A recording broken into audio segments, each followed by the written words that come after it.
Mek Mulung, sebuah teater tradisional Melayu yang menggabungkan tarian, nyanyian dan lakonan. Walaupun tidak begitu dikenali masyarakat hari ini, seni ini menyimpan nilai sejarah dan budaya yang tinggi. Adalah 12 pasang biji mata orang kesayangan. Mengenali Mek Mulung asalnya daripada Kedah dan menggunakan dialek bahasa Kedah Tua. Kemunculan Mek Mulung juga sejajar dengan tertubuhnya kerajaan Kedah Tua yang berhampiran dengan sempadan Siam. Sebab itu permainan Mek Mulung ini ada pengaruh daripada Siam. Mek Mulung dia ada dua bahagian, satu ritual dan satu lagi persembahan. So untuk di bandar ni, ritual tidak ada lagi di dalam persembahan Mek Mulung kerana ritual tu perlu dilakukan di bangsal keturunan. Persembahan bukan ritual tu lebih mudah untuk kita amalkan. Walau bagaimanapun kita kena berhati-hati juga, walaupun kita kata ringan untuk persembahan saja. Ada juga semangat tu, kita panggil semangat lah, semangat Mek Mulung. Walau bagaimanapun ia tidak berat sangat. Kita bukan memuja ataupun memanggil, tak. Kita hanya bermain secara hiburan semata-mata. Dahulunya dipersembahkan sebagai ritual penyembuhan, kini ia menjadi warisan seni persembahan yang menceritakan kisah rakyat, mitos dan legenda. Dengan kostum berwarna-warni dan iringan muzik tradisional, Mek Mulung bukan sekadar hiburan tetapi juga lambang identiti dan budaya masyarakat setempat.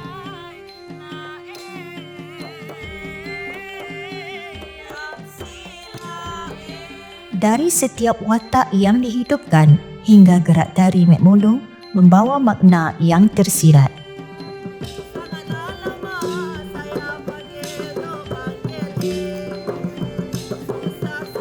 Sangat lama saya nak panggil Batu Tubuh Awang. Yalah kalau gitu, oi Awang, oi. Raja melambangkan kuasa dan kepimpinan menjadi tonggak utama dalam menentukan hala cerita.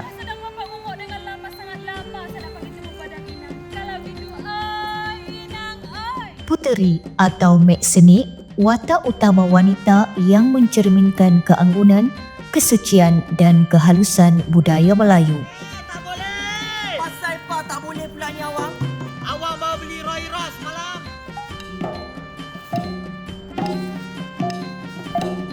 Awang pengasuh pula membawa unsur jenaka dan menjadi penghibur yang menyampaikan mesej secara santai.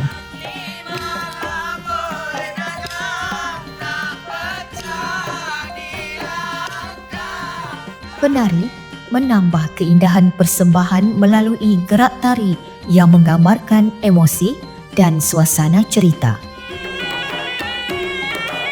Sementara pemuzik menghidupkan setiap babak dengan alunan irama tradisional menjadi nadi utama persembahan Mek Mulung. Mak Inang pula menjadi pembimbing dan pengasuh kepada puteri, seorang yang setia, bijaksana dan penuh kasih, melambangkan kelembutan serta kebijaksanaan wanita Melayu. Bagi mengelakkan seni teater ini pupus di telan zaman, Puan Zamzuriah berusaha gigih memperkenalkan warisan ini kepada para pelajar agar ia terus hidup dan dikenang.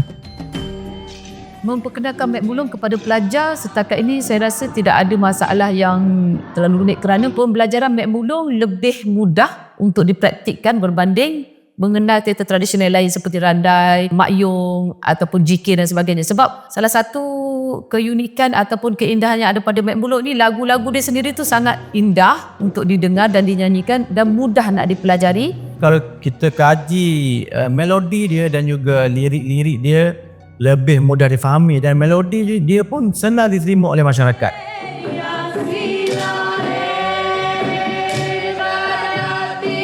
Kalau pelajar pun lebih mudah untuk tangkap melodi dia. Habis je kelas dia boleh hami dah.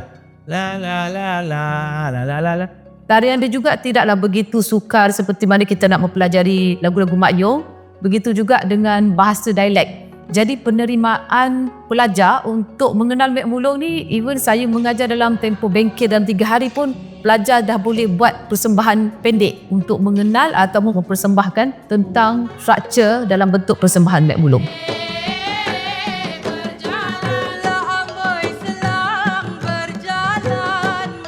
Saya kenal Puan Zam Zuria masa diploma. Saya ambil teater tradisional di bawah bimbingan Puan Zam Zuria. So dari situlah saya kenal dia. Dia best ke, garang ke? Biasalah seorang pensyarakat mesti akan ada garang dia. Dia kan kerap marah lah, sebab kalau contohlah kalau kita tak hafal dialog, dia akan kerap marah. Lah ni, saya. Salah lagi. Sekali. Tak, saya buat ni. Tak, awak nak pusing kan nak buku panjang dan set ke? Bantino. Okey, kita satu.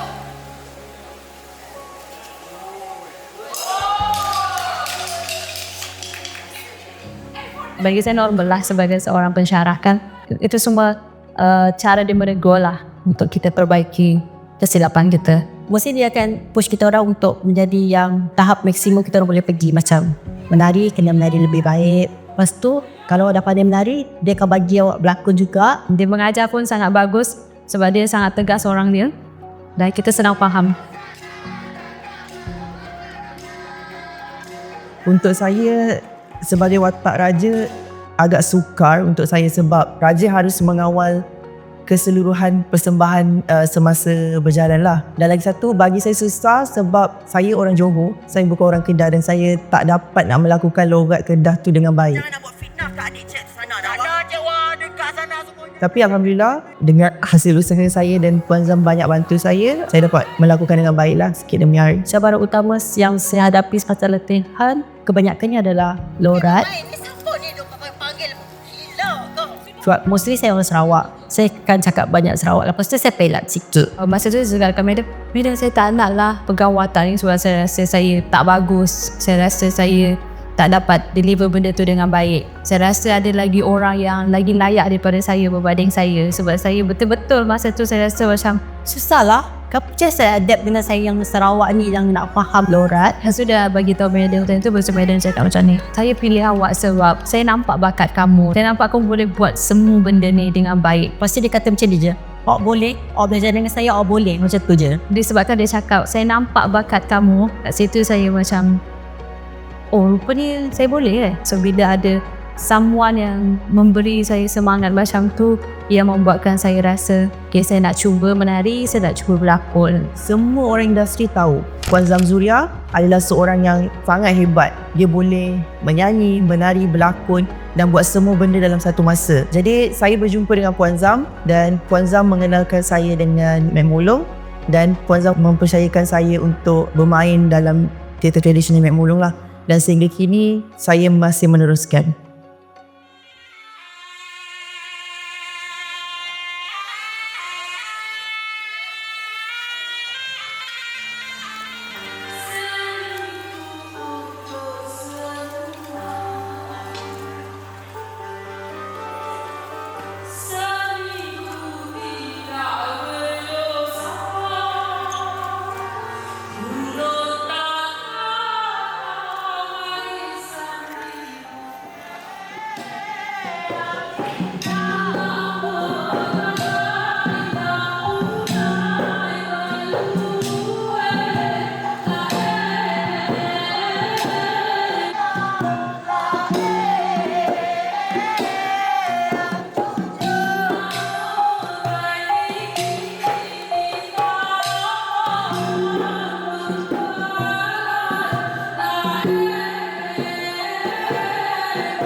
Nak suruh kenal dia pukul orang situ kan.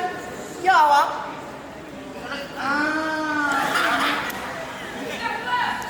Lah ni awak hang kenal dah siapa? Inang oi. Terkejut jaga. Oi kan.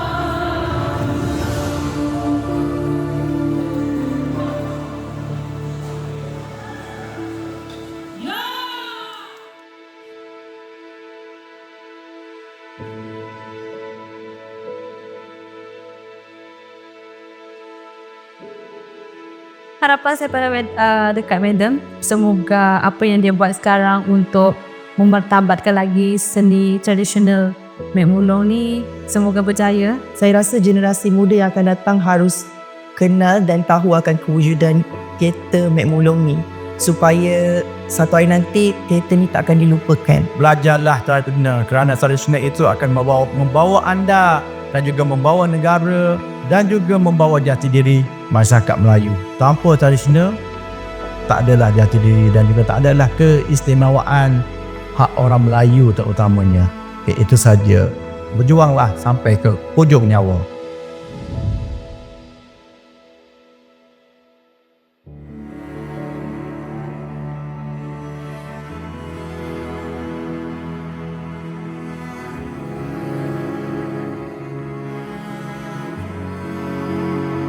Walaupun teater tradisional yang berasal dari negeri Kedah ini tidak begitu dikenali dalam arus budaya moden, namun melalui usaha dan dedikasi Puan Zamzuriah Zahari, seni Mek Mulong mula diperkenalkan sedikit demi sedikit kepada generasi muda.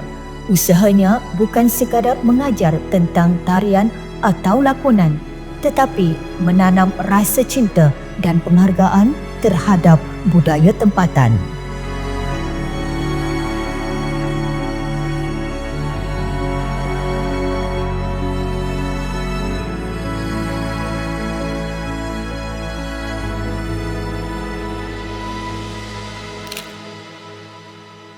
Mek Mulong telah diiktiraf oleh UNESCO sebagaimana Mak Yong juga telah diiktiraf oleh UNESCO. Harapan saya, Mek Mulong ini hak kita. Jadi kembangkanlah Mek Mulong ini tanpa mengira bangsa, sebab pelajar-pelajar saya pun ada Cina, ada Melayu, ada India, ada Sabah dan juga Sarawak. Walaupun Mek Mulong ini berasal daripada Kedah, tetapi baguslah dikembangkan bersama-sama oleh orang-orang kita penggiat seni. Dan orang kata kalau kita tak kenal maka kita tak cinta. Kalau kita tinggalkan yang tradisi, kita hilang identiti. Jadi saya mohon sangat-sangat orang-orang pegiat seni teater tradisional ini boleh mengangkat bersama-sama untuk memperkenalkan tradisi Mek Mulong ini sehingga kita tak hilang jati diri kita dan kita tahu mana akar umbinya asal usul Mek Mulong daripada Wang Tepus di Kedah.